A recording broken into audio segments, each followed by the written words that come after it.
ఆవాలు ఆముదం వచ్చేసి 3 రకాలుగా ఉపయోగపడతారు. కంపల్సరీ ప్రతి ఒక్కరు వేయాలి. ఇది ఇష్టం, పూసి పెట్టుకుంటారో లేదా మార్చుకుంటారు. ఆవాలు, ఆముదం, పువ్వులు నేను ఇంకా పెట్టలేదు. బంతి పువ్వు, బంతి, చామంతి, చీంబంతి ఉంటుంది కారం బంతి, అది కంపల్సరీ గట్టిలో అక్కడక్కడ ఉండాలి. ఆ పువ్వులు మనకి అలా కనిపిస్తుంటారు.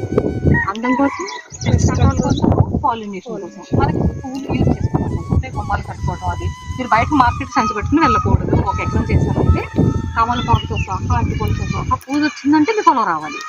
మార్కెట్కి వెళ్తే కుదరదు. వాడు ఇంత కెమికల్ వేసి మళ్ళీ దేవుడు కెమికల్ పెట్టారా?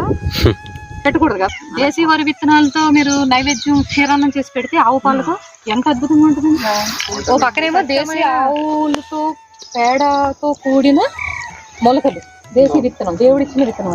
అది మీరు ఏం చేస్తారు? నేచురల్ పద్ధతిలో పెంచుతారు. దాన్ని మళ్ళీ వరిని బయట తీస్తాము, మళ్ళీ కట్ చేస్తాం. మిషన్ రాదు, బడ పెద్ద పెద్ద మిషన్ రావు. మీరు చేత్తో కట్ చేస్తారు, చేత్తో పీకుతారు, చేత్తో నాటుతారు, నీళ్ళు పెడతారు, పొడవలతో కోస్తారు. 3 వారాల తర్వాత మనం చేతులు పీకాల్సింది.